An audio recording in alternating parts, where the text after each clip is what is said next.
Watching the Des Moines Register Wrestling video blog. I'm your host, Chris Cuellar. With me this week, as usual, is wrestling reporter Andy Hamilton.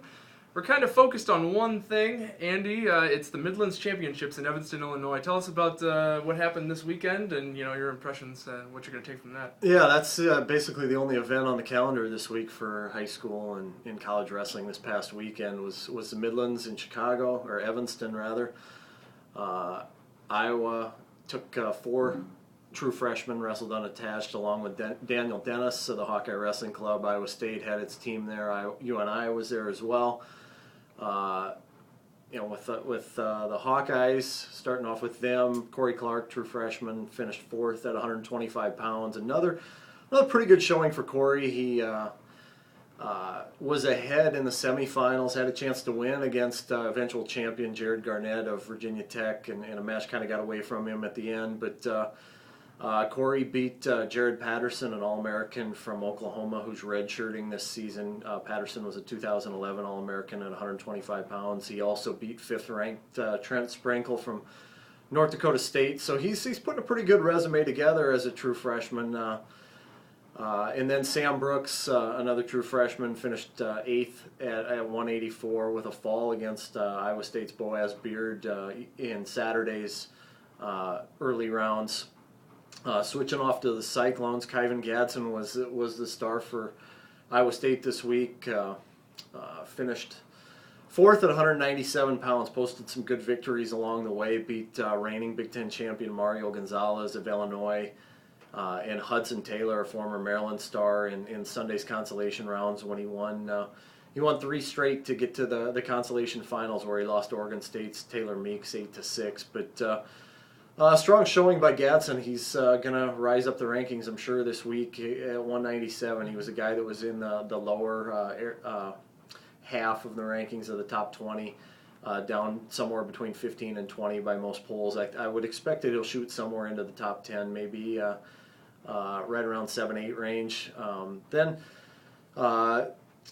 Mikey England, Tanner Weatherman, and Michael Marino all lost in Sunday's round of 12, consolation round of 12, so they missed out on medaling by one match. But Moreno lost two overtime matches to guys that are ranked in the top 10, so he's right there on the brink of maybe breaking through a little bit. And those were the positives for Iowa State. It was kind of a tough day for the Cyclones on Saturday, but and that was a tough consolation round on Sunday in the round of 12. But there are a few positives you can take away if you're a Cyclone fan there. And then what about Northern Iowa?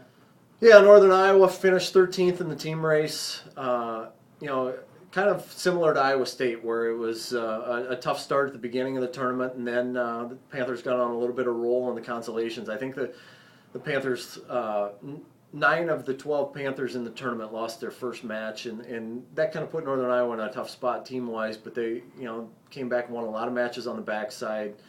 Ryan Loader finished fourth at 184 pounds, another solid tournament for him. And then Joey Laser was probably the guy, if you're a Panther fan, that you look at it as the guy that really made a breakthrough in this tournament, and finished seventh at 141. But he had a string of 5 straight consolation matches that he won there, and beat Northwestern freshman Jason Surtis, a phenom recruit for Northwestern.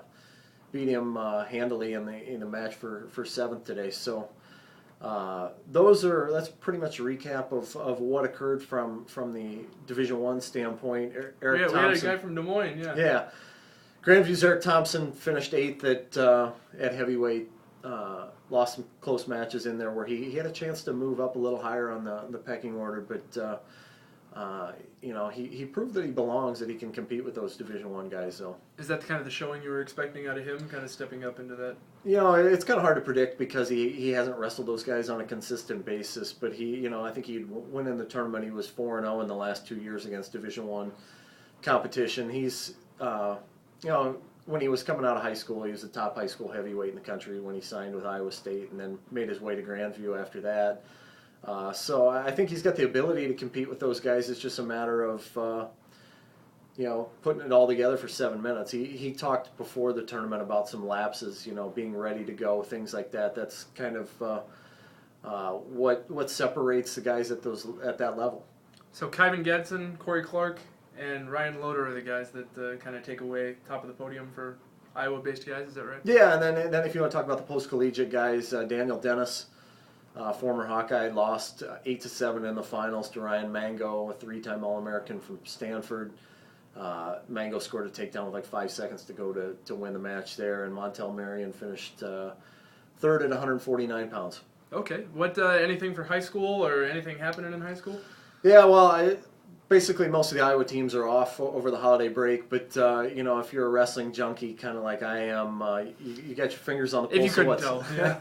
You got your fingers on the pulse of what's going on a little bit nationally.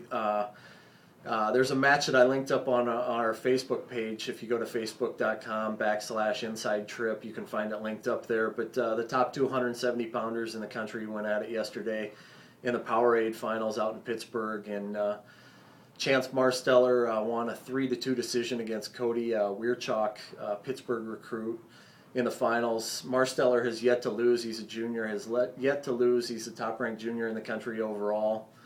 And Weirchok is a 2-time Pennsylvania State champ who's headed to Pittsburgh next year. It's a phenomenal match. For a 3-2 match with only 5 escapes, there was an incredible amount of action. Like I said, if you're a big wrestling fan, if you love watching good wrestling action, go check it out. It's on there. And Facebook.com/inside trip, also the title of his post every week in the Des Moines Register. Is that right? Yep. All right.